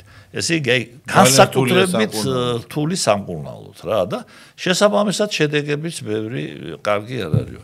რა ვიცი მე მაქვს კარგია მანდაცა დროზე მომართვიანობის თემა არის ხო? იმითი აიხსნება რომ ესე იგი დიაბეტოლოგებთან მომიწია კავშირში ხო მუშაობა დიდი ხანი მუშაობა ჯერ ბატონ რამასთან მე ყურაშვილზე ხო ნუ პროფესიონალი ვიტყვიან ესე იგი ვიხარშებოდია ენდოკრინოლოგებთან და მე თქვენ რომ ბრძანეთ რომ ესე იგი ვისასწავლიო იცით ყველაზე მეტი მოწაფე რომელსაც სექსოლოგია ვასწავლე ენდოკრინოლოგებია ხო იმიტომ რომ ძალიან ახლოს არის პრინციპში ბიჭებიც და გოგონებიც რაღაც პუნქტში ვასწავლე უკვე დოქტორები გახდნენ პროფესორები გახდნენ სამწუხაროდ სექსოლოგია არ მოინდომეს რა ვქნა ბატონო ზურაბ ლიცენზია არ არისო ო იმიტომ რომ მანდ უკვე იურიდიულ თემებზე თქვა საკითხი და პერსპექტივაში ხო ხედავ დაიცო ამ გოგო მარ ერთმა გოგო მაგერ შესანიშნავმა წინვალე ექიმმა და უკვე უნივერსიტეტის პროფესორიც არის გამიგეთ ჩემი მოწაფეა ვამაყობ მაგითი ხო ბედნიერება საქართველოში მუშაობს მოღვაწე საქართველოში მუშაობს ესე იგი შემიძლია ვთქვა რომ აი ეს ჩემი პედაგოგიური საქმიანობა რა თქმა უნდა ჩემი კლინიკური საქმიანობის ექიმად საქმიანობის პარალელურად და ნუ ამაზე დამატებით ეს ის არის რომელიც სიცოცხლეს მიხანგრძლივებს და 70-ის ხუდები არც ისე ახალგაზრდა არც ისე ახალგაზრდა კარგად გამოიყურებით ძალიან მე მაქვს ესეთი რუბრიკა ჩვენ პოდკასტში ეს არის მითი და რეალობა რა უცებ გავიაროთ მაყურებლისთვისაც საინტერესო იქნება გავხალისდებით სექსუალური სურვილი უნდა იყოს მუდმივი თუ იკლებს და ეს ნიშნავს პრობლემას ანუ თუ დაიკლო სექსუალურმა ლტოლვამ ეს ჯანსაღია თუ ასაკთან ერთად იკლებს ეს აბსოლუტურად ფიზიოლოგიურია. ანუ სურვილი ცვლადია. რა თქმა უნდა ცვლადია, დამოკიდებული არის ემოციურ, ასე ვთქვათ, მუხტზე, დამოკიდებული არის ახლა აი მაგალითად ვაშვილება ხარ ვახსენო ხო ჩვენ გავიარეთ პანდემია რა, კოვიდის. სერიოზული კი. უმძიმესი, რატომღაც გონიათ რომ სუბუქი კოვიდი პოსტ-კოვიდ სინდრომს არ ტოვებს. სადღაც მოიქნია კუდი. ტოვებს და განსაკუთრებით ხშირად სექსუალური დისფუნქციის მიმართულებით. ძალიან ხშირი იყო. საბედნიეროდ, ნუ ეს ნეიროპათიული ხასიათის არის საერთოდ, აი კოვიდის ვირუსს ახასიათებს, ესე იგი, აი ნეიროპათიული გემოვნური თვისებები იკარგება, იქიდან რამდენიმე ხდება. ნეიროპათიული აქტივობა და როგორც ჩანს, ეს ნეიროპათიის გამოხატულება იყო ეს ერექციის დარღვევა მაგ დროს და ლიბიდოს დაქვეითებაც. ხო და საბედნიეროდ კოვიდს აქვს ესეთი თვისება, რომ შექცევადია. აი ეს ნეიროპათიული ცვლილებებით შექცევადია და ამიტომაც ამან რა თქმა უნდა გარკვეული სიმწვავე რაღაც პერიოდი წლები გავიდა სიმწვავე მოიხსნა მაგრამ თავის დროზე ეს სერიოზული პრობლემა გახდა რაც შეეხება ესე იგი ავადმყოფობას შეუძლია რა დაჟე ახალგაზრდა ასაკში რაც შეეხება სხვა მიზეზებს ჩვენ ვილაპარაკეთ როცა ლიბიდოს დაქვეითების მიზეზებზე ვილაპარაკეთ მაგრამ აქ ალბათ მნიშვნელოვანი არის როგორ უნდა შეამჩნიოს ადამიანმა რომ ლიბიდომ დაიკლო იმიტომ რომ მეორე უკიდურესობაც არსებობს, იცით? აი ზოგიერთს მიაჩნია, რომ აი მე ლიბიდო დამიქვეით და იმის მერე რაც ცოლი მოვიყვანე, ესე იგი. დაიცა კაცო ეკითხები რა. მითხარი ერთი რა ხდება რა რაფერ დაგიქვეით და როგორ დამიქვეით და ადრე სანამ ცოლს მოვიყვანდი, ქალს რო შევხედავდი, ისეთი ერექცია მქონდა, გიждდებოდი და სექსი რა ქონდა და წელიწადში ერთი. გეკრებოდა ბაქრა რეაქცია ხო? წელიწადში ერთი. იო, წელიწადში ერთი ქონდა და ახლა რამდენი გაგდა? დღე გამოშვებით კვირაში ორი, კვირაში სამი. ახლა ხშირად გაქვს სექსი და რაზე უნდა აიგზნო ყველაფერზე გამაგებინე და რო იგზნები ჯერ ერთი სხვა ხალხზე შენ ცოლს მოსწონს ეს მეთქი ძალიან. არაფერია მოეწონოს. მართლა ხო მართალი ხარ იქ. მართალი ხარ შენო რა კაი რომ მითხარიო. ხო და რითი უნდა მიხვდეს რომ ლიბიდო დაქვეით და რა თქმა უნდა პირველი მარკერი ეს არის სქესობრივი ცხოვრების რეგულარულობა და არა რეგულარულობა და სიხშირე და ინტენსივობა და ხო გასაგებია მაგია პირველი სიმპტომი ესე კი ყველაზე ადვილი შესამჩნევია მაგალითად იყო კვირაში 3 სექსი ახლა გახდა თვეში 3. ხო, ნუ ეს კვეთრი ვარდნა არის. კვეტრია. და პირველი ნიშანია. ხო და ეს პრინციპში უფრო ხშირად მაინც ლიბიდოს დაქვეითებისთვის არის დამახასიათებელი, თუმცა არ არის გამორიცხული ეს დაკავშირებული იყოს, ასე ვთქვათ, არაღიარებულ ერექციულ დისფუნქციასთან და ეშინია უკვე აღარ აქვს იმედი რომ გამოუვა და არიდებს თავს სექსს.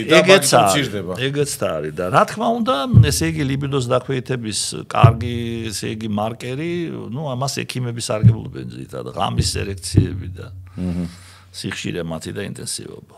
ანუ პირდაპირ აღნიშნავს კლება ლიბიდოს დაქვეითებას. თუ კარგად გამოკითხავდა, ხა არ მინდა ახლა ჩავუღრმავდე, იმიტომ რომ ზოგიერთი ობსესიური ადამიანი აი ყოველ ღამე როგორ არ მიდგება კაცო მოჩა დავიღო რატო უნდა მოხდეს ყოველ ღამე გამაგებინე კაცო ხო არ არის სექსი რა ყოველ ღამე რა არ არის ლოგიკური ხო ხო შეიძლება იყოს კვირაში ერთხელ კვირაში ორჯერ ხო რატო ყოველ დღე რა კარგი შემდეგი მითი ბატონო ზურაბ კარგი იყო ქალებს არ აქვს სექსუალური ფანტაზიები ან ისინი ნაკლებად სექსუალურები არიან მითია არა აბსოლუტური მითია ბოროტი მითია ქალი ძალიან კრეატიულია სექსში ქალი არის ესე იგი წაყვება საყვარელ მამაკაცს აბსოლუტურად ყველაფერზე სექსში მისაღებობის დიაპაზონის გასაფართოებლად და შეუძლია ესე იგი ნუ ნეტარებით აავსოს ნებისმიერი მამაკაცი რა არ არის სწორი ესა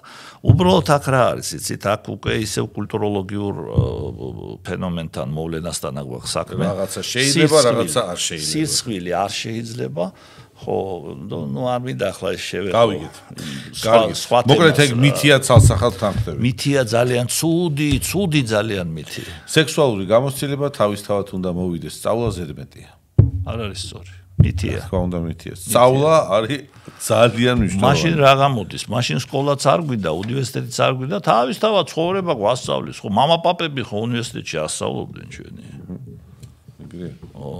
სექსუალური ურთიერთობა ასაკთან ერთად ქრება სურვილი არ ქრება მაგასაც ხო მუშაობა უნდა მაგასაც ხო შრომა უნდა არ ქრება ოღონდ იცვლება მისი ასე ვთქვათ პროფილი ესე რომ ვთქვათ რა აი მაგალითად მამაკაცის შემთხვევაში აბსოლუტურად რჩება ყველანაირი ასე ვთქვათ ლტოლვა აი ხანში შესულ მამაკაცს მოხუც მამაკაცს ძალიან სიამოვნებს ახალგაზრდა ქალების საზოგადოებაში ყოფნა.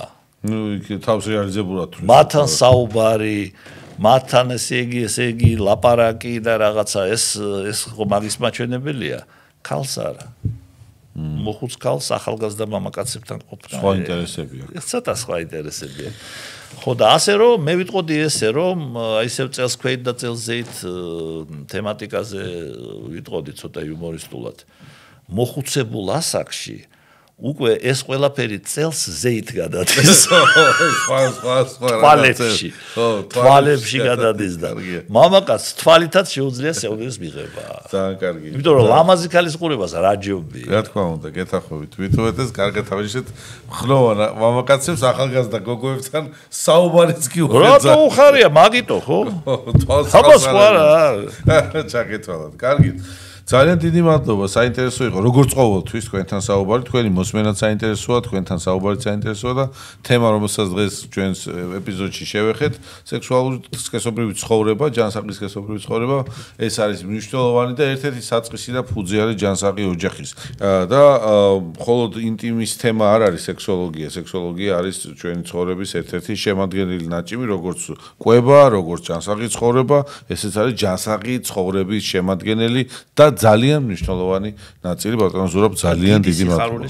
დიდი სიხარულის მომნიჭებელი კი. თუ ეს ეპიზოდი თქვენთვის საინტერესო იყო, მით უმეტეს მონიშნეთ ხვევით, მოიწონეთ ჩვენი არხი და შევესწრებით უფრო და უფრო საინტერესო თემები მოგართვათ და მოგიმზადოთ. მადლობა და დროებით.